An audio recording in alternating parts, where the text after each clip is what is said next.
Friends, आज हम economics के बारे में पढ़ने जा रहे हैं कि इकोनॉमिक्स क्या होती है, उसके कितने टाइप्स होते हैं। Then let's get started. What economic is about. Economic is a subject matter that deals with economic problems related to human life. जो इकोनॉमिक होती है बेसिकली वो डील करती है ह्यूमंस की इकोनॉमिक प्रॉब्लम से, कि वो बेसिक ह्यूमन लाइफ में या बेसिक अपनी दिनचर्या में वो क्या इकोनॉमिक प्रॉब्लम को फेस करता है। अब क्वेश्चन ये अराइज होता है कि इकोनॉमिक प्रॉब्लम होती क्या है। Then economic problem is a problem of choice. Problem of choice मतलब ह्यूमन किस रिसोर्सेज को या किस गुड को ज़्यादा इम्पोर्टेंस दे, या वो किस गुड को परचेज करना चाह रहा है। It arises. अब मेन प्रॉब्लम क्या आती है कि इकोनॉमिक प्रॉब्लम होती क्यों है। It arises because of two reasons. ये दो रीजन्स की वजह से अराइज होती है। First reason, our means are scarce in relation to our wants. First मैंने बोला कि हमारे जो मीन्स है, मीन्स का मतलब होता है रिसोर्सेस, जो हमारी ज़रूरतें हैं। स्केल का मतलब होता है लिमिटेड, कम, कि हमारे जो रिसोर्सेज हैं वो क्या है, कम है हमारी चाहतों के अकॉर्डिंग। मतलब हम चाहते तो बहुत ज़्यादा है, बहुत कुछ है, उसके कंपैरिजन में जो हमारे रिसोर्सेज हैं वो क्या हो जाते हैं, कम हो जाते हैं। But resources have alternative uses. But resources का क्या है, अल्टरनेटिव यूजेस है। अभी फॉर एग्जांपल लेकर चलते हैं हम कैसे। For example, Rohan had 100 rupee note. One can either buy medicine for the sick mother or a movie ticket for the self. So that there is a problem of choice. अब क्या समझ आया इससे कि एक रोहन नाम का पर्सन है, उसके पास 100 रुपये का नोट है। अब लिमिटेड रिसोर्सेज क्या हो गया, मतलब मीन्स उसके पास क्या हो गए, 100 है। वो तो 100 रुपये ना तो बढ़ सकते हैं ना घट सकते हैं, तो वो लिमिटेड रिसोर्सेज हो गया। मतलब मीन्स हमारे कितने हैं, 100 रुपये हैं।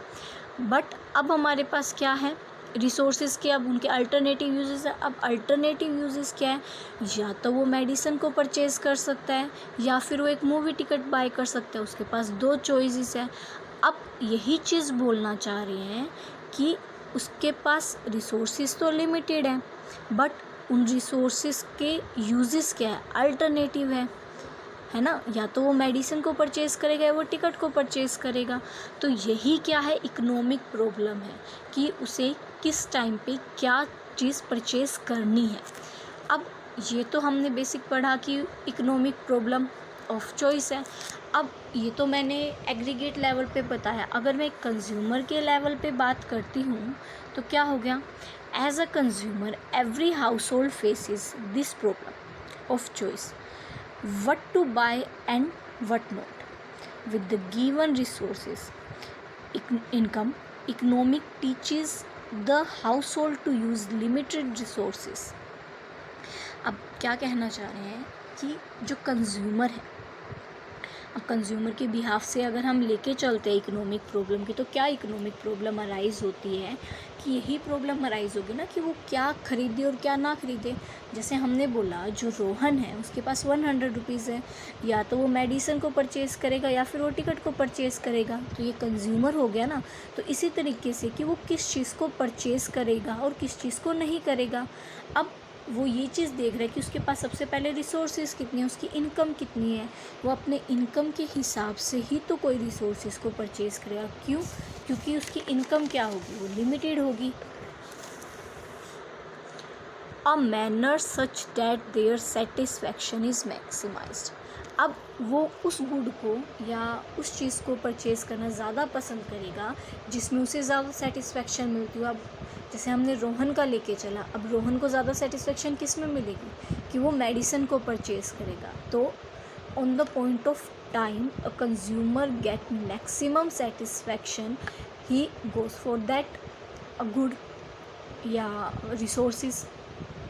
अब नाउ हमने पढ़ा कि कंज्यूमर के बिहाफ पे, अब एक प्रोड्यूसर के बिहाफ पे भी तो हम पढ़ेंगे। प्रोड्यूसर मतलब जो सामान को बनाने वाला होता है, you can say the seller. As a producer every producer faces this problem of choice. अब प्रोड्यूसर क्या फेस करता है, क्या प्रॉब्लम ऑफ चॉइस उसके पास आएगी कि what to produce and not, कि उसके कौन सा गुड प्रोड्यूस करना चाहिए और कौन सा गुड परचेज नहीं, मतलब प्रोड्यूस नहीं करना चाहिए विद द गिवन रिसोर्सेज, कि मतलब जो उसके पास रिसोर्सेज अवेलेबल होंगे तो उस गुड के रिगार्डिंग वो क्या चीज़ तो उसे प्रोड्यूस करनी चाहिए, बनानी चाहिए, और क्या चीज़ उसे नहीं बनानी चाहिए। तो अब इकोनॉमिक उसे ये बताएगी कि किस रिसोर्सेज का किस तरीके से यूज़ किया जाना चाहिए ताकि उसे क्या हो, मैक्सिमम प्रॉफिट हो। अब मैक्सिमम प्रॉफिट, अभी सिंपल सी बात है, कोई भी पर्सन, ह्यूमन नेचर है, वही गुड्स को ज़्यादा प्रोड्यूस करना चाहेगा जिसमें उसे क्या हो, सबसे ज़्यादा सेटिस्फेक्शन मिले और सबसे ज़्यादा प्रॉफिट हो, जिससे वो ज़्यादा से ज़्यादा क्या कर सके, अपनी इनकम को अर्न कर सके। तो ऑन द प्रोड्यूसर के बिहाफ पे इकोनॉमिक उसे ये बताएगी कि उसे कौन से रिसोर्सेज को प्रोड्यूस करना ज़्यादा बेनिफिट रहेगा। अब हमने बात की कंज्यूमर के बारे में, हमने बात की प्रोड्यूसर के बारे में। अब गवर्नमेंट भी है, गवर्नमेंट को भी कुछ ना कुछ तो प्रॉब्लम फेस करनी ही पड़ती है। तो also there is a government in every country. Simple सी बात है, हर कंट्री में गवर्नमेंट तो होती है। The government also faces the problem of choice. अब गवर्नमेंट को क्या प्रॉब्लम फेस करनी होती है कि how to use public revenue, कि वो पब्लिक रिवेन्यू का किस तरीके से यूज़ करे। पब्लिक रिवेन्यू एज लाइक कि जो हम गवर्नमेंट को टैक्स पे करते हैं तो वो उस टैक्स को किस तरीके से यूज़ करती है, जैसे सड़क बनाने के लिए या फिर कोई रिसोर्सेज हमें जो अवेलेबल कराती है किस तरीके से, जैसे बस वगैरह या जो पब्लिक ट्रांसपोर्ट हमें प्रोवाइड कराती है उसके रिगार्डिंग उसे कहाँ पर किस तरीके से उस मनी को या रिवेन्यू को यूज़ करना चाहिए।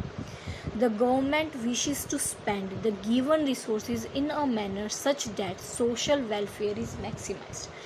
अब गवर्नमेंट उस मतलब बेसिकली हम क्या बोल सकते हैं कि इकोनॉमिक गवर्नमेंट को ये बताती है कि उसको कहाँ पर ज़्यादा पैसा इन्वेस्ट करना चाहिए, कहाँ पर वो पब्लिक रिवेन्यू इन्वेस्ट करे, क्योंकि गवर्नमेंट का मेन काम क्या होता है, ताकि लोगों का ज़्यादा से ज़्यादा क्या उसके वेलफेयर हो सके।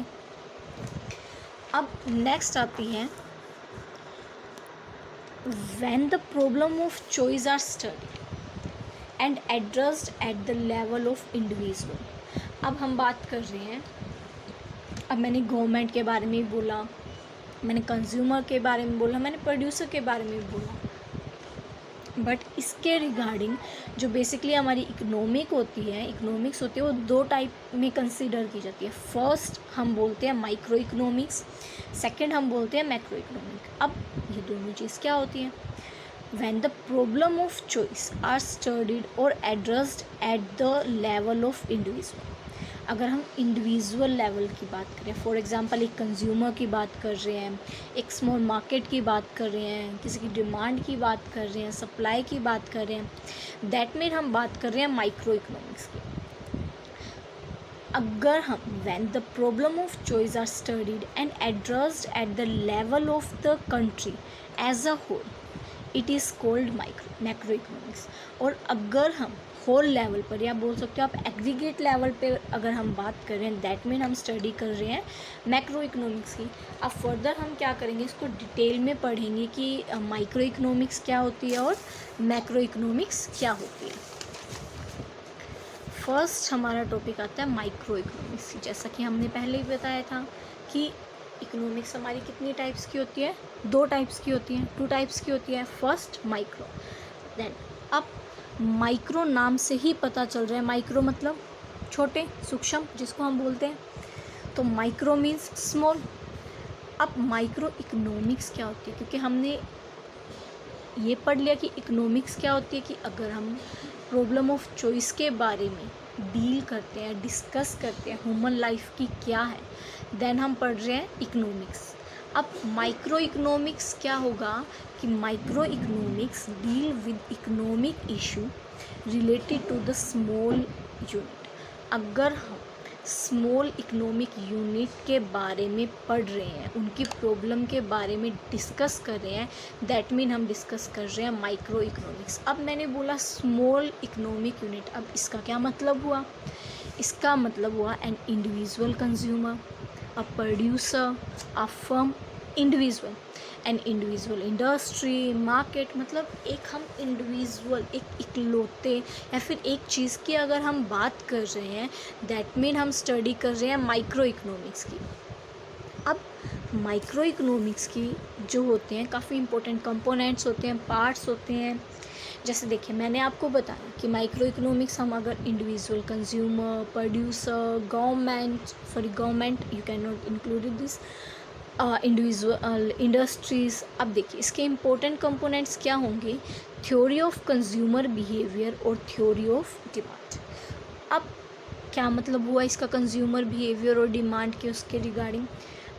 अब अगर हम कंज्यूमर के बारे में बात करें, जैसे हमने क्या किया, हमने बोला था अगर मैं कंज्यूमर के बारे में बोल रही हूँ, अगर मैं प्रोड्यूसर के बारे में बोल रही हूँ, अगर मैं गवर्नमेंट के बारे में बोल रही हूँ, दैट मीन मैं किसके बारे में बात कर रही हूँ? अगर उनके इशू के बारे में बात कर रही हूँ, दैट मीन मैं इकोनॉमिक्स के बारे में बोल रही हूँ। तो वही चीज़ बोली गई है कि a consumer faces the problem of choice, he is to use his income on purchase of different goods in a manner such that he is able to maximize his satisfaction. To study about the consumer behavior, we have formulated the theory of consumer behavior or theory of demand. In short, theory of consumer behavior and theory of demand कि एक consumer को जो भी problem है, मतलब अगर हम consumer की प्रॉब्लम के बारे में स्टडी करते हैं, वो किस टाइम पे क्या गुड को परचेज़ करना पसंद करता है, किस गुड पे उसको मैक्सिमम सेटिस्फेक्शन मिलती है। तो अगर हमें कंज्यूमर के बारे में स्टडी करनी है, दैट मीन हम थ्योरी ऑफ कंज्यूमर बिहेवियर के बारे में पढ़ेंगे, या फिर इन शॉर्ट आप बोल सकते हो थ्योरी ऑफ डिमांड कि वो एक पॉइंट ऑफ टाइम पर किस प्रोडक्ट की या किस रिसोर्सेज की डिमांड कर रहे हैं। क्लियर। नेक्स्ट हमारा थ्योरी ऑफ सप्लाई। अब थ्योरी ऑफ सप्लाई का क्या मतलब हुआ? अब थ्योरी ऑफ सप्लाई हम स्टडी करते हैं प्रोड्यूसर के बिहाफ पर, that theory of consumer behaviour हम स्टडी करेंगे कंज्यूमर के रिगार्डिंग पे कि कंज्यूमर क्या परचेस करना चाह रहे हैं, कंज्यूमर क्या डिमांड कर रहे हैं। बट अगर मैं थ्योरी ऑफ सप्लाई के बारे में बात कर रही हूँ, दैट मीन मैं बात कर रही हूँ प्रोड्यूसर के बारे में कि प्रोड्यूसर को क्या प्रॉब्लम है, प्रोड्यूसर क्या फेस कर रहा है। द प्रॉब्लम प्रोड्यूसर की क्या होगी? प्रॉब्लम ऑफ चॉइस कि वो उस कमोडिटी को ज़्यादा प्रोड्यूस करना पसंद करेगा उसमें जिसमें उसको ज़्यादा से ज़्यादा प्रॉफिट हो, है ना। और वो उस टेक्नोलॉजी का यूज़ करना ज़्यादा प्रेफर करेगा जिसमें उसकी जो कॉस्ट है प्रोडक्शन की वो क्या हो जाए, कम हो जाए। कॉस्ट ऑफ प्रोडक्शन का क्या मतलब होता है कि जब हम कोई सामान बनाते हैं, सामान को बनाने में जो खर्चा आता है आपका, वो क्या होता है? Cost of production. अब हर कोई यही चाहेगा ना कि उसका कॉस्ट ऑफ प्रोडक्शन मतलब खर्चा तो उसका बनाने का कम आए, बट जब उसको मार्केट में सेल करे, बेचे, तो उसको उससे क्या हो, ज़्यादा प्रॉफिट अर्न हो, ज़्यादा इनकम हो। तो वही चीज़ बोली गई है कि अगर हमें प्रोड्यूसर के बारे में स्टडी करनी है, उसके बिहेवियर के बारे में पता लगाना है, तो हमें किसके बारे में स्टडी करनी पड़ेगी? Theory of supply. In short कि वो किस रिसोर्सेज को ज़्यादा मार्केट में सेल कर रहा है। इससे ये शो होगा ना कि वो इस प्रोडक्ट को मार्केट में ज़्यादा सेल कर रहा है, मतलब इस प्रोडक्ट से उसको ज़्यादा प्रॉफिट मिल रहा है। अब आता है थ्योरी ऑफ प्राइस डिटर्मिनेशन। अब इसका क्या मतलब हुआ? अगर हम थ्योरी ऑफ डिमांड के बारे में बात करें या थ्योरी ऑफ सप्लाई के बारे में बात करें, मतलब अगर मैं कंज्यूमर और प्रोड्यूसर के बारे में बात कर रही हूँ, दैट मीन मैं मार्केट को तो भूल ही नहीं सकती। क्यों? ये सामान बेचूंगी कहाँ पर और ख़रीदूँगी कहाँ पर? मार्केट में। तो मार्केट के बारे में तो डिस्कस करना ही पड़ेगा। अब माइक्रो इकोनॉमिक्स में अगर हम स्टडी कर रहे हैं डिमांड की, सप्लाई की, तो वो किस प्राइस पर मुझे वो सामान बेचना है और किस प्राइस पर कंज्यूमर गुड को ख़रीदना पसंद करेगा, वो प्राइस डिटर्मिनेशन के लिए हमें क्या पढ़ना पड़ेगा? मार्केट के बारे में थ्योरी ऑफ मार्केट बोल सकते हो या प्राइस थ्योरी बोल सकते हो, थ्योरी ऑफ प्राइस भी बोल सकते हो कि प्राइस किस प्रोडक्ट के किस तरीके से डिटरमाइन किए जाएंगे। इन शॉर्ट जो है ब्रीफ आपका एक मैंने जो है फ्लो चार्ट बनाया है, उसके रिगार्डिंग मैं आपको वापस बता रही हूँ, so that we can take a review of the virtual component और you can say important components of the micro economics. First मैंने बात की थी theory of consumer and the theory of demand, कि कंज्यूमर का बिहेव कैसा है, वो किस तरीके गुड को ज़्यादा खरीदना पसंद करता है या किस गुड की वो ज़्यादा डिमांड करता है। दूसरा थ्योरी ऑफ प्रोड्यूसर बिहेवियर या थ्योरी ऑफ सप्लाई, कि प्रोड्यूसर का मतलब किस प्रोडक्ट को ज़्यादा प्रोड्यूस करना पसंद करता है, मतलब किसको ज़्यादा सप्लाई करना चाहता है, वो मार्केट में बेचना चाहता है।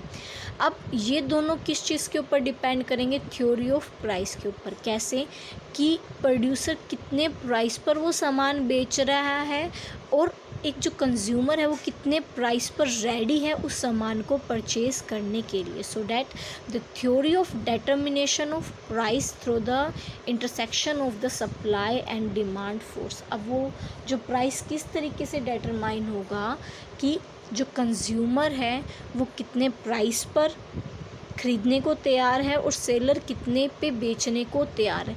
तो दोनों का जो आप बोल सकते हो एक मिड लेवल तैयार होके आएगा वो। फॉर एग्ज़ाम्पल एक पेन है, जो प्रोड्यूसर है वो तो उसको बेचने को तैयार है 10 रुपये पे, बट ये बोल सकते हो आप जो प्रोड्यूसर है वो बेचने को तैयार है 10 रुपये पे, बट एक कंज्यूमर है वो उस पेन को ख़रीदना चाहता है 7 रुपीज़ में।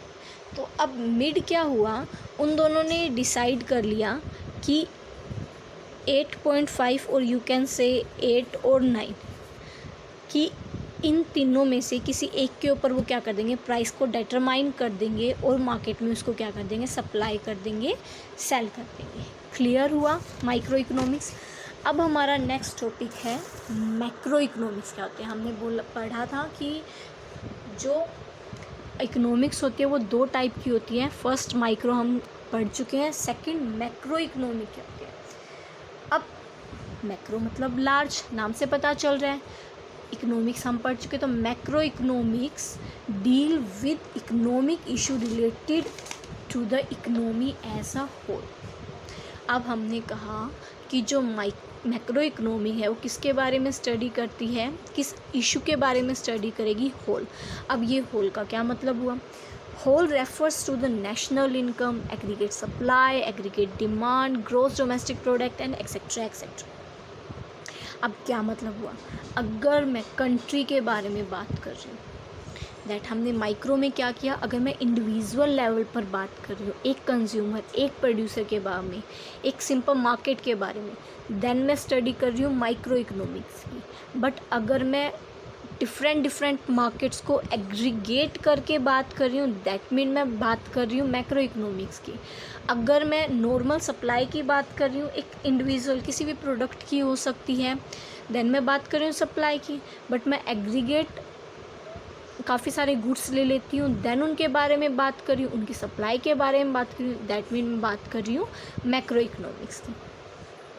अब इसके इम्पोर्टेंट कंपोनेंट क्या है, फर्स्ट है theory related to equilibrium in the economy. अब इक्विलिब्रियम ये भी बताऊंगी, पहले हम इसको डिस्कस करते हैं। It is also known as theory of income and the employment. अब theory of equilibrium in the economic को आप क्या बोल सकते हो, theory of income and employment, इन दोनों में से कोई भी आप लिख दीजिए, कोई प्रॉब्लम नहीं आएगी आपको एग्जाम में। It study how equilibrium is struck when AS equal to AD, मतलब aggregate supply is equal to aggregate demand in the economy. अब फर्स्ट ऑफ ऑल मैंने बोला इक्विलिब्रियम का मतलब ही ये होता है कि जहाँ पर आपकी डिमांड और आपकी जो सप्लाई होती है इक्वल हो जाती है, दैट मीन वो आपका क्या है, इक्विलिब्रियम। अब मैं मैक्रो इकोनॉमिक्स की बात कर रही हूँ, दैट मीन एग्रीगेट सप्लाई और एग्रीगेट डिमांड। अब जहाँ पर भी आपकी एग्रीगेट सप्लाई और एग्रीगेट डिमांड इक्वल हो जाती है, दैट मीन वो आपका क्या होगा, theory related to equilibrium in the economy. For example जैसे हमने पेन ही लेकर चले थे, तो आप पेन को लेकर चल सकते हो कि हमने डिफरेंट सर्च किया, या फिर आप बोल सकते हो सर्वे किया, उसके अकॉर्डिंग जो कंज्यूमर है वो लेकर चल रहा है 6 रुपीज़, और जो प्रोड्यूसर है वो हमारा लेकर चल रहा है 10 रुपीज़। अब ये 6 है, ये 10 है, कोई मैच नहीं कर रहा, कोई इक्वल नहीं है। इन शॉर्ट हम ये बोल सकते हैं डिमांड कितने की कर रहे हैं, वो 6 की कर रहे हैं, 6 रुपीज़ की कर रहे हैं, बट जो सप्लाई कर रहे हैं हम गुड्स की वो करना चाह रहे हैं 10 में प्रोड्यूसर के उस पर। अब जो है 8 रुपीज़ आप बोल सकते हो, इस पॉइंट के ऊपर आकर कंज्यूमर भी अपना जो है डिमांड को रेस कर रहा है, प्राइस को इंक्रीज़ कर रहा है, और जो प्रोड्यूसर है वो क्या कर रहा है, अपना प्राइस को थोड़ा सा गिरा रहा है। अब 8 जो रुपीज़ है, 8 प्राइस है, या ऐसा आ रहा है जहाँ पर दोनों सेटिस्फाई कर रहे हैं, स्ट्रक कर रहे हैं। दैट मीन यहाँ पर आपकी क्या हो रही है, aggregate supply is equal to aggregate demand हो रही है। Then you can say that जो 8 पॉइंट होगा वो आपका क्या होगा, इक्विलिब्रियम पॉइंट होगा इकोनॉमी के अंदर। क्लियर है। नेक्स्ट है theory related to disequilibrium in the economy. अब इसका क्या मतलब हुआ, अब हमें ये पता चल गया इक्विलिब्रियम क्या होता है, जहाँ पर एग्रीगेट सप्लाई और एग्रीगेट डिमांड आपके इक्वल हो। देन डिसइक्विलिब्रियम का क्या मतलब हुआ, उसका अपोजिट, कि मतलब दोनों में से एक ज़्यादा हो और एक कम हो। अब देखिए, बट सबसे पहले थ्योरी ऑफ डिसइक्विलिब्रियम को आप थ्योरी ऑफ इन्फ्लेशन और थ्योरी ऑफ डिफ्लेशन भी बोल सकते हो। अब ये क्या एग्जामिन करती है कि या तो आपकी एग्रीगेट डिमांड है वो ज़्यादा है एग्रीगेट सप्लाई से, या फिर आप बोल सकते हो आपकी एग्रीगेट डिमांड कम है एग्रीगेट सप्लाई से। अब फर्स्ट क्वेश्चन ये अराइज होती है, इन्फ्लेशन और डिफ्लेशन क्या है, कि जब आप डिमांड तो ज़्यादा कर रहे हो बट उसके बिहाफ पे आप बोल सकते हो उसके रिगार्डिंग जो सप्लाई हो रही है वो क्या हो रही है, कम हो रही है। फॉर एग्जांपल, आप डिमांड तो कर रहे हो 100 kg की वीट की, 100 kg वीट की, बट उसके रिगार्डिंग जो सप्लाई हो रही है वीट की वो सिर्फ 80 kgs हो रही है। तो इन शॉर्ट क्या हुआ कि आपकी एग्रीगेट जो डिमांड हो गई है, जो आपकी डिमांड हो गई एग्रीगेट, वो ज़्यादा हो गई है एग्रीगेट सप्लाई से। तो इसमें क्या होता है, वो इन्फ्लेशन आता है, तेज़ी का समय आता है। ठीक है, क्यों, उस टाइम फिर जो प्रोडक्ट्स होते हैं उनके जो प्राइसेस है वो इंक्रीज़ कर दिए जाते हैं। क्यों इंक्रीज़ कर दिए जाते हैं, क्योंकि आपके पास प्रोडक्ट जो है वो लिमिटेड हो चुके हैं, तो आप उसको डिमांड ज़्यादा है, दैट मीन आप क्या उस समय क्या हो सकता है, आपको ज़्यादा से ज़्यादा प्रॉफिट होगा, तो आप ऑटोमेटिकली उस प्रोडक्ट का प्राइस क्या कर देंगे, हाई कर देंगे। अब उसी के रिगार्डिंग अगर आपकी जो सप्लाई है वो ज़्यादा हो जाती है डिमांड से, दैट मीन डिफ्लेशन है। कैसे, अब वही चीज़ कि आप डिमांड कितनी कर रहे हो, 100 कर रहे हो, बट सप्लाई कितनी हो रही है, 130 हो रही है, तो 30 आपका क्या है, ओवर सप्लाई है। तो आप क्या करोगे, उसको सस्ते दामों पर, चीप प्राइसेस पर उसको सेल करना स्टार्ट कर दोगे, तो उस वजह से क्या होगा, डिफ्लेशन गैप होगा। तो डिसइक्विलिब्रियम का क्या मतलब होगा, जहाँ पर आपकी या तो एग्रीगेट सप्लाई ज़्यादा है या फिर आपकी एग्रीगेट डिमांड ज़्यादा है। नेक्स्ट आपका था theory related to the correction of the disequilibrium in the economy. अब इसका क्या मतलब हुआ कि हम हमारा जो डिसइक्विलिब्रियम है, कि एक बार हमारी डिमांड ज़्यादा हो रही है या जो हमारी सप्लाई ज़्यादा हो रही है, उसको किस तरीके से करेक्ट करें, ठीक करें। सबसे पहला उसके रिगार्डिंग हम 3 पॉलिसीज़ के बारे में पढ़ते हैं, मॉनेटरी पॉलिसी, फिस्कल पॉलिसी और एक्सचेंज रेट पॉलिसी। अब ये तीनों होती क्या है, फर्स्ट मॉनेटरी पॉलिसी का क्या मतलब होगा, अगर हम सप्लाई ऑफ मनी के बारे में पढ़ रहे हैं, स्टडी करेंगे, ज़्यादा फोकस करें, या credit creation by the commercial bank. कहने का क्या मतलब है कि कमर्शियल बैंक कितना उधार लोगों से ले रहा है, या कितने में हमारी जो करेंसी है वो है, ठीक है, क्या सप्लाई कितनी कर रहे हैं। तो अगर हम इन शॉर्ट मनी से रिलेटेड अगर हम कोई डिस्कस कर रहे हैं, दैट मीन हम मॉनेटरी पॉलिसी के बारे में बात कर रहे हैं। और अगर मैं फिस्कल पॉलिसी के बारे में बात कर रही हूँ, दैट मीन गवर्नमेंट के बजट के ऊपर मैं ज़्यादा ध्यान दे रही हूँ कि गवर्नमेंट का बजट कैसा है, ठीक है, मतलब उसके रिवेन्यू ज़्यादा हैं या डिफिशिएंट ज़्यादा है, मतलब उसको लॉस ज़्यादा हो रहा है गवर्नमेंट को या फिर प्रॉफिट ज़्यादा हो रहा है। अगर मैं गवर्नमेंट के बजट के बारे में डिस्कस करूँगी, दैट मीन मैं स्टडी कर रही हूँ फिस्कल पॉलिसी की।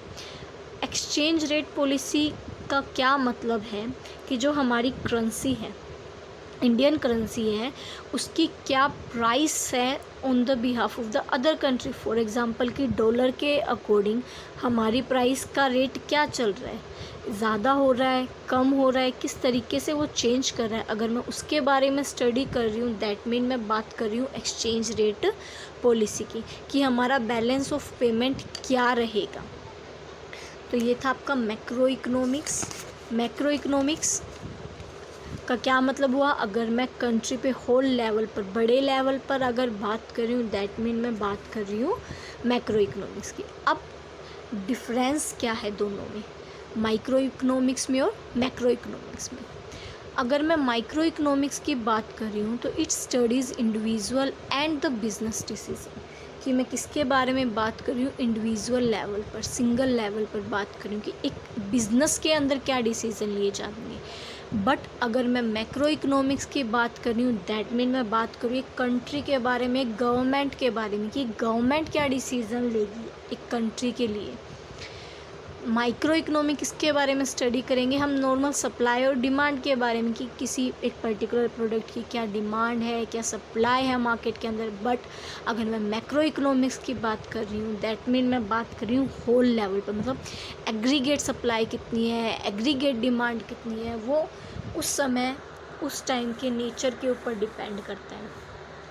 अब प्रिंसिपल क्या है, हमने 3 प्रिंसिपल पढ़े थे। You can say that the विचुअल कंपोनेंट, इम्पोर्टेंट कंपोनेंट, और you also can say the principle of micro economics. किसके बारे में, कंज्यूमर के बारे में, प्रोड्यूसर के बिहेवियर के बारे में, और प्राइस के बारे में, कि हम प्राइस को कितना डिटरमाइन करेंगे। अब वही principal component of macro economics के बारे में अगर हम बात कर रहे हैं तो थ्योरी रिलेटेड अगर हम इक्विलिब्रियम की बात करेंगे, इक्विलिब्रियम का मतलब कहाँ पर आपकी एग्रीगेट सप्लाई इक्वल है एग्रीगेट डिमांड के। अगर मैं डिसइक्विलिब्रियम की बात कर रही हूँ, दैट मीन या तो आपका एग्रीगेट डिमांड ग्रेटर देन है एग्रीगेट सप्लाई से, या फिर आपकी एग्रीगेट सप्लाई ग्रेटर देन है एग्रीगेट डिमांड से। Third, theory related to the correction of disequilibrium, कि हमारा जो ये डिसइक्विलिब्रियम है वो किस वजह से आया और उसको किस तरीके से ठीक किया जा सकता है, वो हम बात करेंगे correction of disequilibrium of economics. अब सिंपल माइक्रो इकोनॉमिक्स किसके लिए स्टैंड करेगा, स्मॉल के लिए, और मैक्रो इकोनॉमिक किसके लिए स्टैंड करेगा, होल के लिए। देन मैं उम्मीद करती हूँ कि आपको जो ये कंसेप्ट है इकोनॉमिक्स क्या होती है, इकोनॉमिक्स के जो टाइप्स हैं माइक्रो और मैक्रो, ये कंसेप्ट आपको क्लियर हो चुका होगा। अगर आपको समझ आया हो तो मेरे चैनल को लाइक करना, सब्सक्राइब करना ना भूलिएगा। Thank you.